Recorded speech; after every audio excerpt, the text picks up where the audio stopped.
The world requires a lot more heroes, and you are destined to be one of them.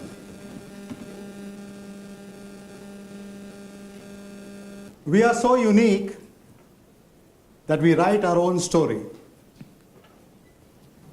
We are so unique that it's going to be a bestseller.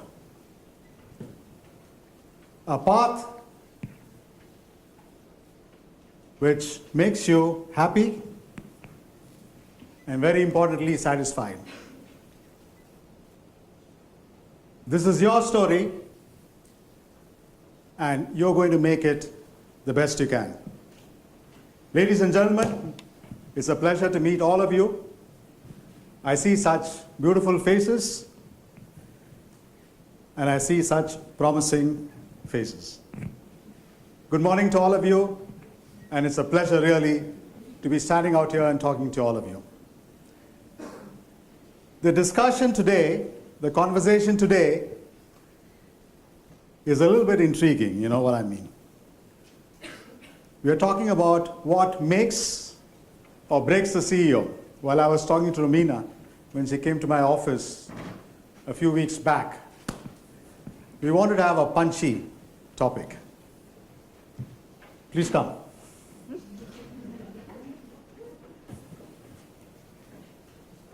I am intrigued as much as you are as to what I'm going to say.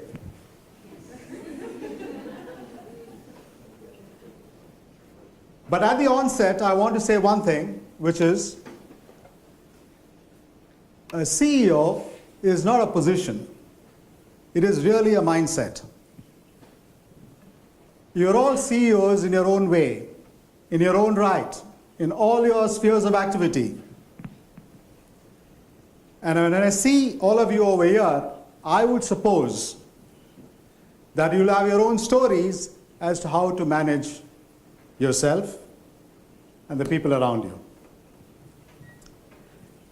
So that's what I want you to take from here, and I'm going to talk about my story. The story is not yet ended, thank God for it, but it's not prescriptive. You can take it depending on your personality, depending on your situation, and go for it. As you can see from my face, I come from India. Thank God there are some lights over here. And I come from the south of India, and from a very large family and a large extended family. And most psychologists will say that childhood takes the best out of you and makes the best out of you. I have done my collegiate education over there and did a few things which helped me in my first job. Did my MBA, and then I walked into corporate life. All my team members were much older than me, which was good for me because I could learn a lot from them. I worked in companies like Gillette, Procter for some time, Kraft, and then Mondelez over here for 6 years, in fact 5. The last 1 year or so, I've been coaching CEOs and leadership team members to discover their inner voices and be the best they can be, keeping in mind what they want to do. I worked in various countries, it's quite a number actually, not only in India but in Egypt, in South Africa, in Sub-Saharan Africa, Israel, and of course now in Romania. What it really taught me was acceptance of diversity. Not diversity in terms of people, but diversity in terms of thought. Nothing phases me if somebody says no. That is something which I've learned as I go through these diverse cultural experiences of mine. Actually, when they say no, some of them say yes. Now, this particular subject, I wanted to make it a little bit short, precise, something you can take from. And that's why I wanted to say what makes a CEO, as I see it, are 5 things. And of course, there are a whole host of them. And I see a lot of CEOs over here who will have a lot of their experiences to share. And I will try and make and give you a glimpse of 5 which breaks them. I'm not saying it from the point of view of what I've observed. I'm also saying it from the point of how I've experienced it. So that makes it a little bit more poignant. 1986. I was 1 year with Gillette. Gillette was 2 years in India. There were massive plans to make Gillette a brand to savor, a brand which is recognized, and a brand consumers are proud of. Please come.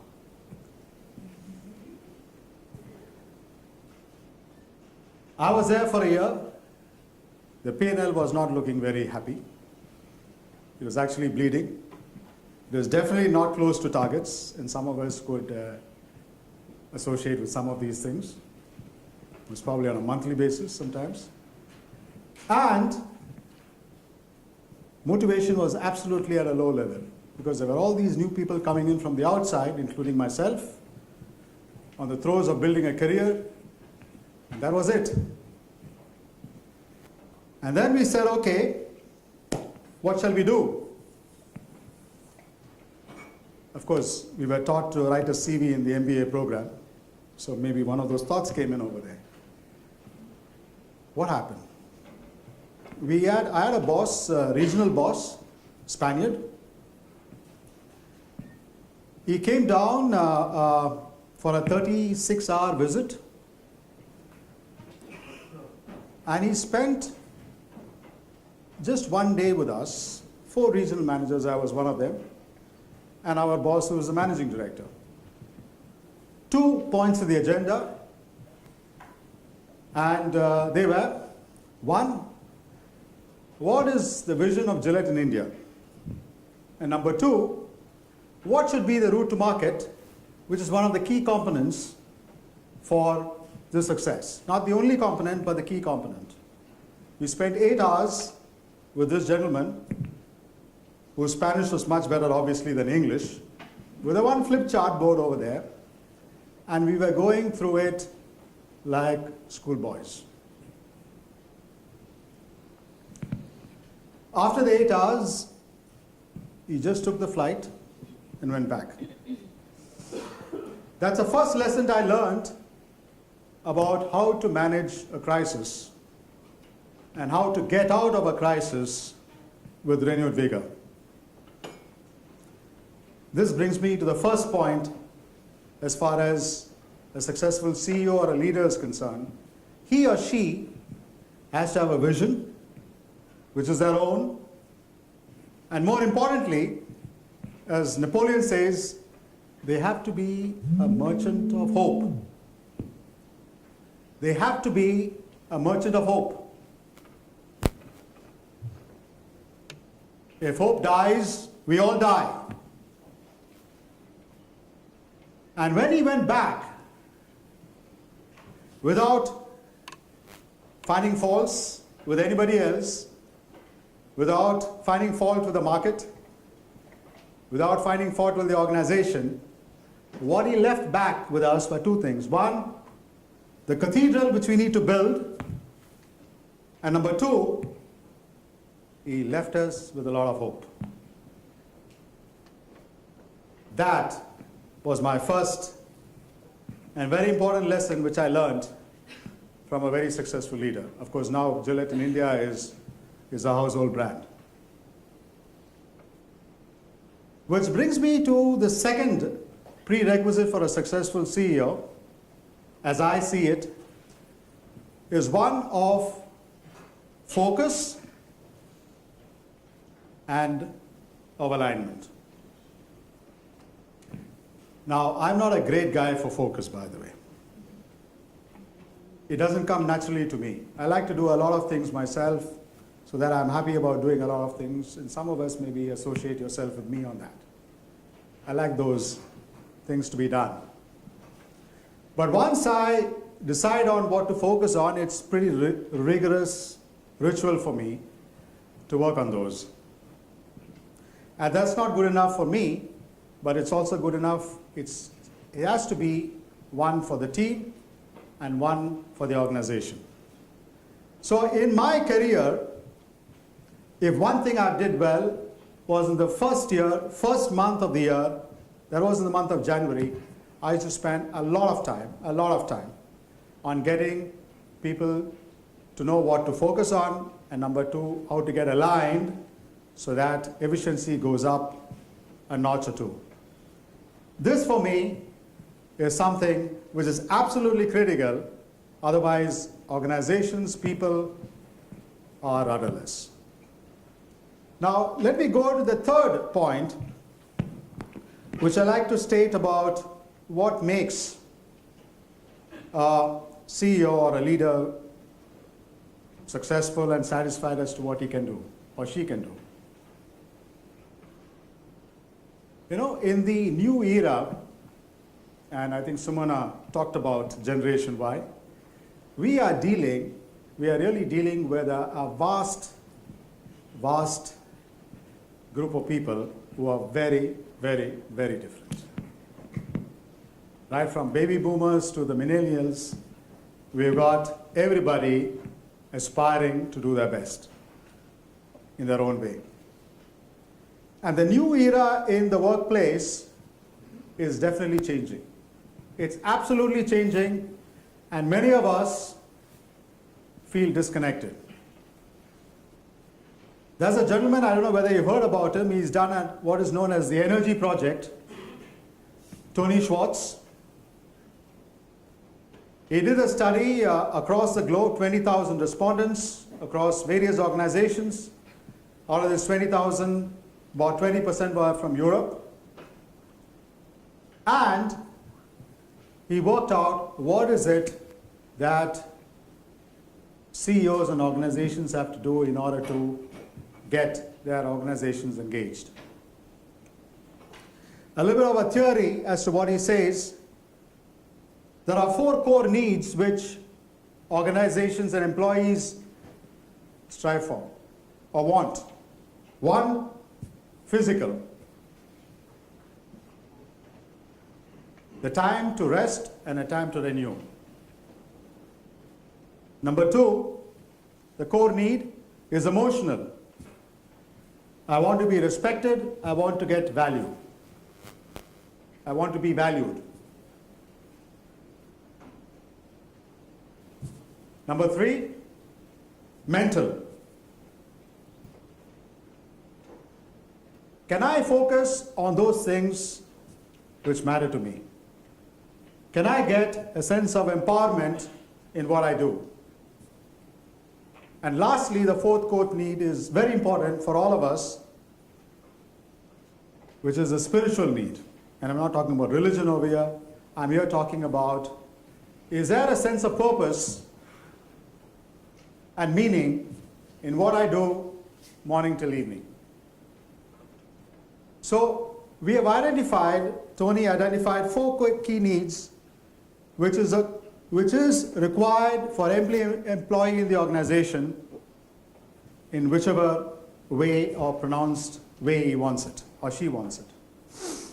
And he found out that even with 1 core need being satisfied, whether it's physical, whether it's mental, whether it's emotional, your engagement level goes up by 50% across the organization.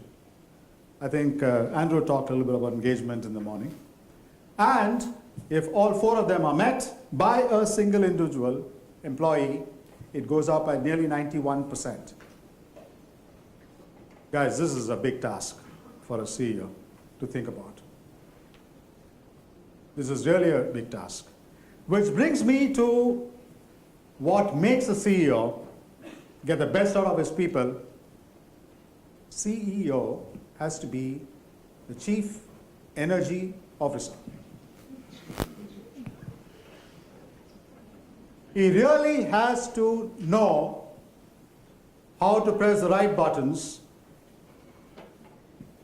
bring clarity, and provide the energy for each and every member of his organization. The fuel for an organization is energy, and it goes through the heart. You must have heard of a saying over there, which some of us might have heard of, and especially with the type of people we have in our organizations, they don't really care how much you know, but they want to know how much you care.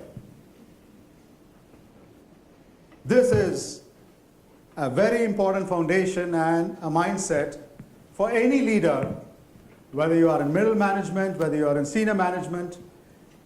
If you want to lead people, you have to work on that energy. The fourth prerequisite, as I see it,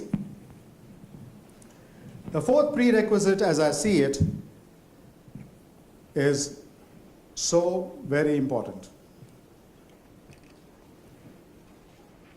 In 2006, I was put in a very tricky situation. I moved from Procter to Kraft as managing director in South Africa, looking after Southern Africa and Israel. The movement was not tricky, by the way. I decided myself to move. What was tricky was that, again, I don't know why I get into P&Ls like this, but the P&L was still bloody, 3 years of red. And my regional president told me that, Jerry, your job, by the way, I'm getting into a company. Your job is to see that you restructure this company, put it in a manageable, loss-making organization. This is the first time I heard this word. And then we will see. I was planning to go on a trip to Australia for a holiday. I said, maybe this can wait.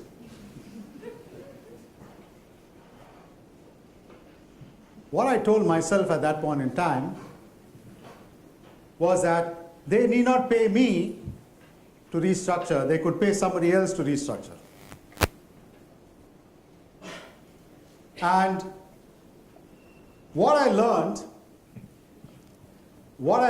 in that experience was the whole power of collaboration. I told my boss, give me one chance. Within a year, I didn't know the business too well, but I knew that we can do something. Within a year, I would like to make a break even. The budget was actually a loss. I like to make it a break even. And within 2 years, you see how it goes. I learned about leadership from him also, that you have to trust. I learned for myself, there's nothing wrong of looking at something which nobody has thought about. Collaborative intelligence is the power of the leader to manage efficiently the emotional and the social intelligence of his team. Today, the world over, we are talking in management circles about emotional quotients, emotional intelligence. But actually, it's moved beyond that. It's moved to what is known as collaborative intelligence. Sum and substance, how do you get your people to work on something wherein you raise their emotional and social well-being for themselves and for the team. This is something which I learned because we had a factory over there. We had a few 200 people. Wow. And we could make it to be a break even, and then we moved on to something above the regional level. I'm going to spend 5 minutes on what breaks a CEO. The first one is success. Success binds all of us, makes us too bleary-eyed to see the difference between, was it success because of me, was it success because of the process, or was it success in spite of me and the process? And that is one key factor which brings down a CEO. Success is good for getting our confidence high, but every task has to start with a ground zero. And this is what CEOs sometimes, and all of us, tend to overlook.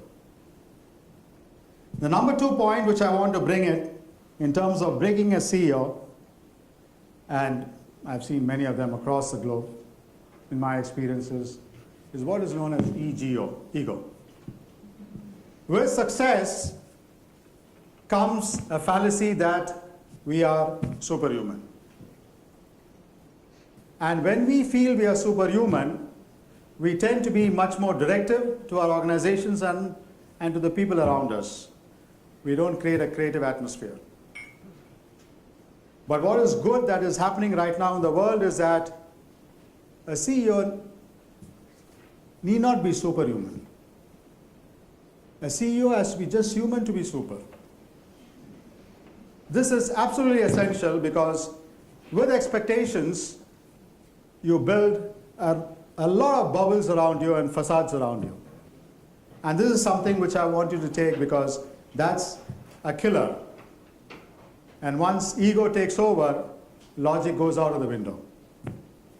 The third point which I want to raise as far as bringing a CEO is concerned is this question of fear of failure. I see Ramona coming in. I'm putting pressure.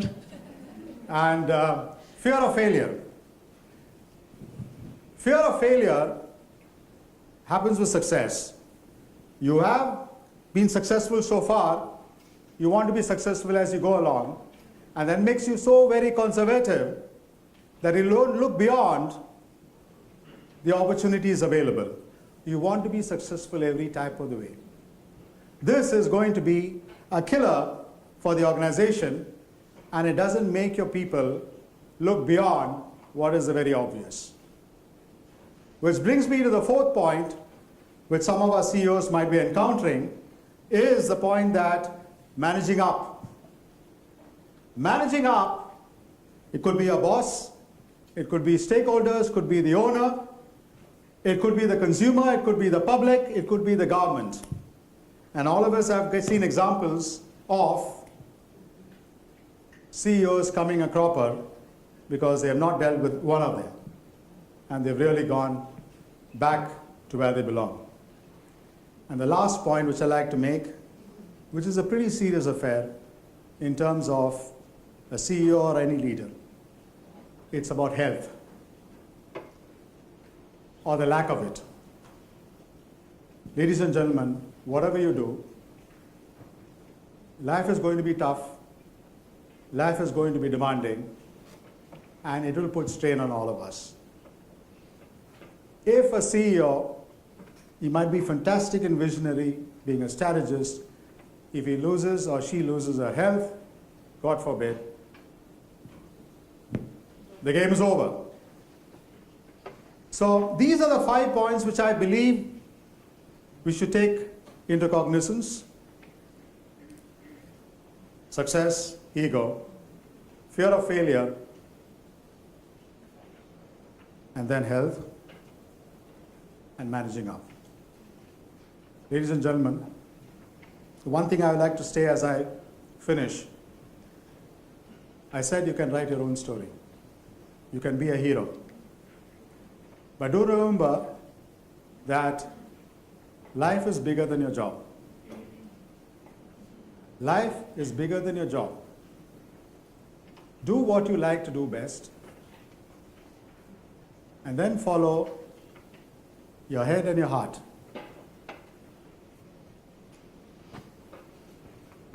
Mulțumesc. Mulțumesc și eu. Thank you, Jerry.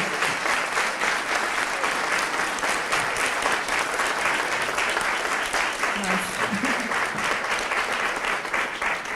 Great reward at the end. Are there any questions from the room? Okay, we have one. Okay. My name is Corina and I work for Heineken. To be a good chief energy officer, you need to get the energy from somewhere and to provide it to the organization. So my question is, where do you get your energy from? And how do you provide it further to the people? Yeah, I would, because of lack of time, I didn't talk about one particular subject, which is where you get the energy from. You know, we lose a lot of energy as leaders by not being authentic. That's it. We are people who can act dramas because we are so used to it. We spend a lot of our energy trying to be somebody or someone who's not us. Being authentic is the congruence between your inner self and what you project outside in your behaviors and actions. That is very energy consuming. Now, the simple answer to your question, Corina, is if we are ourselves, we will find the energy to put energy to somebody else. Andrew talked this morning about, reciprocity, correct? You talked about that, yeah? If I'm energized in the morning, I'm passing on the energy to somebody else. But I can be energized if I am comfortable with myself. You know what I mean, yeah? You should laugh at yourself. You should commit mistakes. You should be in a position to say, I do not know what you're saying. I'm not an expert in that. Doesn't matter. And then it takes the energy, the negative energy out, and you can project what you want to be. Okay? Phone, please. Are there any questions? One there. Thank you. Not so much a question as a story of how I first met you. I'm a category management consultant, and I was working with Mondelez on a project. Oh, welcome. I was there with the trade marketing people working on a planogram proposal that had to be submitted early in the morning. And it was already really late in the evening, past 9. And, well, we thought that we were the only people left in the office when the door opened, and there was you. And we felt like kids doing something bad, and they were telling me, you were asking, what are you doing here? It's past 9. Well, we have this project. We absolutely have to finish it and send it in the morning. So, okay, wrap it up. This is no time to work. And then you left, and they were like, oh, he really doesn't like us to work late. So it was really, quite an experience to meet with the CEO for the first time. And, it just showed how much he cared about people beyond work.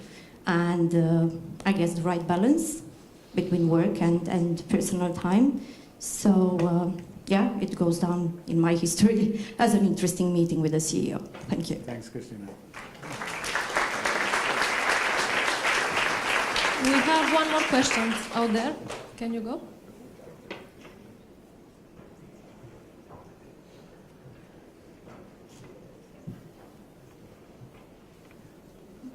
No? I saw a hand raised. No? Okay. He's shy, suddenly. Okay. I'm curious, you talked a lot about heroes. I must confess, I like Catwoman. What's your favorite hero? I've got a few heroes in my stable. One whom I knew of is my grandfather. I can have another story about it. And of course, two heroes who I really look up to is one, of course, closer to the Indian art, which is Gandhi. And number two, because I've lived in South Africa for 8 years, what Nelson Mandela did to the psyche of a South African was absolutely tremendous. So these are my three heroes. Sorry, I don't have a lady hero, but I will don't get want by and movies. by. Okay, Jerry, thank you a lot for Thank you. being here.